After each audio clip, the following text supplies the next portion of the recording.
ಹೇಳ್ತೇನೆ, ಅವ್ರು ಕೊಟ್ಟಂತ ಒಂದು ಕೊಡುಗೆ ಅಂತ ಹೇಳಿಕ್ಕೆ ಮೊನ್ನೆ ಮಹಿಳಾ ದಿನಾಚರಣೆ ದಿನದಿಂದನೇ ಗ್ಯಾಸ್ ಸಿಲಿಂಡರ್ ಬೆಲೆ ಜಾಸ್ತಿ ಆಗಿದೆ. ಸೊ ಎಲ್ಲಿ ಸ್ಮೃತಿ ಇರಾನಿ ಅವರೆಲ್ಲೂ ಯಾಕೋ ಕಾಣಿಸ್ತಾ ಇಲ್ಲ. ಯಾಕಂತಂದ್ರೆ 10 ರೂಪಾಯಿ 50 ರೂಪಾಯಿ ಜಾಸ್ತಿ ಬೆಲೆ ಆದ್ರೆ ಪಾಪ ಬಹಳ ಒಬ್ಬರ ಹೊಡ್ಕೊಳ್ತಾ ಇತ್ತು. ಪಾಪ ಆಗಿದ್ದಾರೆ, ಮಾಯ ಆಗಿದ್ದಾರೆ. ಏನು ಯುದ್ಧ ನಡೀತಾ ಇದೆ, ಯುದ್ಧದಿಂದ ಈ ವಿಶ್ವದ ಮೇಲೆ ಪರಿಣಾಮ ಬೀರ್ತದೆ. Specially diesel, petrol, gas, cylinder ಬರ್ತಾ ಬರ್ತಾ ನೋಡಿ ಬರೀ ಶುರು ಆಗಿದೆ ಅಷ್ಟೇ. ಬರ್ತಾ ಭಾರತ ದೇಶಕ್ಕೆ ಬಹಳಷ್ಟು ಸಂಕಷ್ಟ ಎದುರಾಗಿದೆ.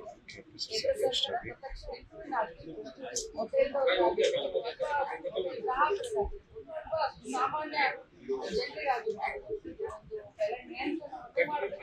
ಜೊತೆಯಲ್ಲಿ ಗ್ಯಾಸ್ ಸಿಲಿಂಡರ್ ಇಮಿಡಿಯೇಟ್ ಆಗಿ ಎಷ್ಟು ಬೇಕು ಅಷ್ಟು ಪೂರೈಕೆ ಮಾಡುವುದರಲ್ಲಿ ಗಮನ ಹರಿಸಬೇಕು. ಇನ್ನೊಂದು ಕೆಪಿಸಿಸಿ ಅಧ್ಯಕ್ಷರಾಗಿ 6 ವರ್ಷ ಆಯ್ತು ಡಿ.ಕೆ. ಶಿವಕುಮಾರ್ ಅವರು.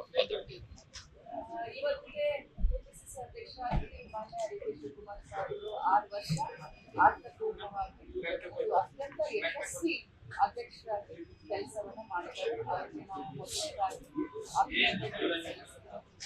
ಜೊತೆಯಲ್ಲಿ ಸಾಯಂಕಾಲ ಏನವರು ಎಲ್ಲರಿಗೂ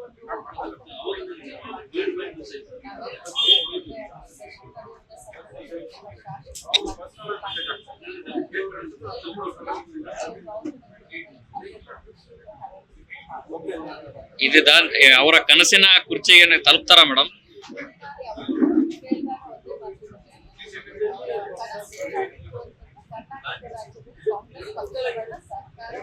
ತೆಗೆದುಕೊಂಡು ಬರಬೇಕು.